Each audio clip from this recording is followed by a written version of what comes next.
깊은 산골, 맑은 물이 끊이지 않고 흐르는 작은 시냇가. 그곳엔 물레방아 하나가 돌고 있었다. 바람 부는 날엔 삐걱이는 소리가, 비 오는 날엔 물 튀는 소리가 들렸고, 해맑은 날엔 물결 따라 반짝이는 햇살이 그 자리를 더욱 환하게 만들었다. 사람들은 그 물레방아를 장돌이네 방앗간이라고 불렀다. 그 방앗간에는 장돌이라는 사내가 있었다. 키는 그리 크지 않았지만 체격은 단단했고 눈매는 날카로웠다. 그보다 더 눈에 띄는 것은 그의 아내, 가냘프고 얼굴이 하얀 여자였다. 사람들은 그녀를 방앗간 마누라라 불렀고 그녀가 방앗간 입구에서 고요히 앉아 있는 모습은 마치 살아있는 풍경화 같았다. 그녀의 이름은 명확히 알려지지 않았다. 누구도 그녀를 이름으로 부르지 않았다. 그녀가 이 마을에 처음 발을 디뎠을 때 이미 장돌이와 함께였다.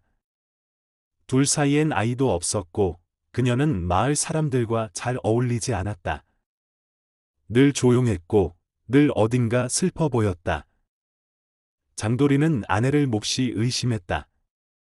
마치 그녀가 지금 이 순간에도 다른 누군가를 마음에 두고 있을 것처럼 그의 눈은 언제나 아내의 일거수일투족을 따라다녔다.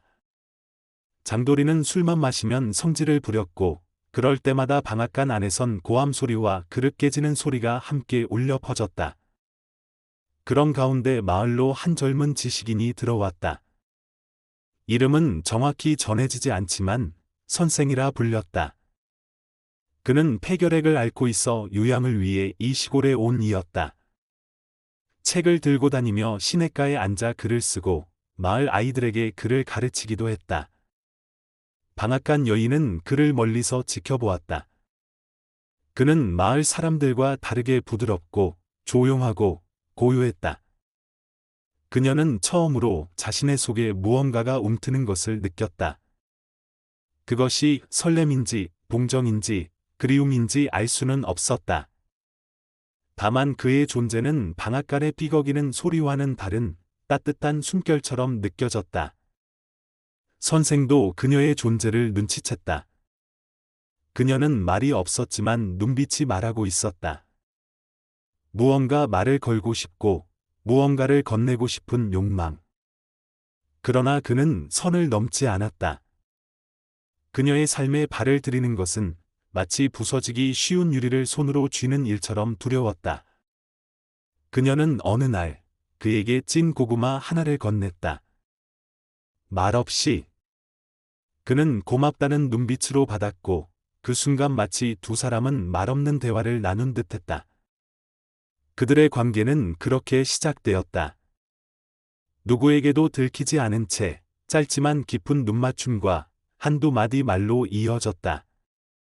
방앗간 여인은 그와 함께 있을 때면 숨을 깊게 들이쉬었다. 그녀의 가슴 속에 고여있던 답답함이 조금씩 풀리는 듯했다. 하지만 세상은 두 사람을 가만히 두지 않았다. 장돌이는 변화를 느꼈다. 아내가 예전과 다르게 보였다. 눈동자에 생기가 돌았고 입가에 희미한 미소가 번졌다. 그는 불안했다. 사람을 의심하던 그의 눈은 더 날카로워졌고 아내를 감시하기 시작했다. 결국 그는 그녀와 선생이 함께 있는 장면을 목격했다. 그저 마주 앉아 있었을 뿐인데 그의 눈엔 불륜으로 비춰졌다. 그는 분노했고 그날 밤 방앗간에선 다시금 고함과 깨지는 소리가 울려 퍼졌다. 며칠 후 선생은 마을을 떠났다. 그는 짐을 쌌고 아무에게도 작별을 고하지 않았다. 그녀는 한동안 방앗간을 떠나지 않았다. 물레방아는 여전히 돌아갔고 그녀는 그 앞에 앉아 눈을 감은 채 가만히 있었다. 그녀가 한숨을 쉴 때마다 물방울이 튀었고 누군가는 그것이 그녀의 눈물이라 말했다. 계절은 바뀌고 그녀의 모습은 더 수척해졌다. 마을 사람들은 그녀가 점점 무언가를 놓아버린 사람처럼 느껴졌다고 했다. 그러던 어느 날 물레방아가 멈췄다. 장돌이도 없었고 그녀도 없었다.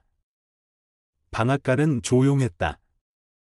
마을 사람들은 그녀가 떠났다는 소문만 들었지만 어디로 갔는지는 아무도 몰랐다. 방앗간은 지금도 남아있다.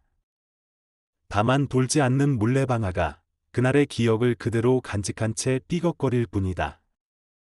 그 속에는 말없는 여인의 목소리와 조용히 떠난 선생의 그림자가 함께 스며들어 있다. 1. 침묵의 서사, 내면의 고통. 물레방아는 말을 아끼는 소설이다. 대화는 적고 설명도 드물다. 하지만 그 침묵은 비어 있지 않다. 오히려 더 많은 것을 말하고 있다. 방앗간 여인의 말없는 눈빛, 조용히 건네는 고구마 한 알, 가만히 앉아 있는 모습이 오히려 외침보다 더 강한 고통의 울림을 준다. 말하지 못하는 삶, 표현할 수 없는 감정, 그리고 삼켜버린 욕망. 이 소설은 말 없는 침묵 속에 숨겨진 여성의 내면과 시대의 억압을 그려낸다. 2. 방앗간, 억압의 공간이자 삶의 감옥. 소설의 주요 배경인 방앗간은 단순한 노동의 장소가 아니다. 그것은 여성 주인공의 억압된 삶의 상징이자 더 넓게 보면 봉건적 가부장제의 감옥이다. 물레방아는 쉼없이 돌고 있다. 마치 그녀의 삶이 그렇다. 끊임없이 돌아가는 방아처럼 그녀의 삶도 멈출 수 없고 도망칠 수도 없다. 한 남자의 아내로, 한 공간에 갇힌 여인으로 그녀는 존재하지만 주체가 아닌 타자의 삶을 산다. 3. 선생과의 만남, 최초의 감정 회복. 방앗간 여인은 처음으로 자기 내면의 감정에 귀 기울이게 된다. 그것은 선생이라는 인물의 등장을 통해 시작된다.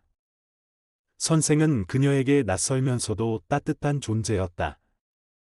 말없이 고구마 하나를 건네는 장면은 소설의 백미다.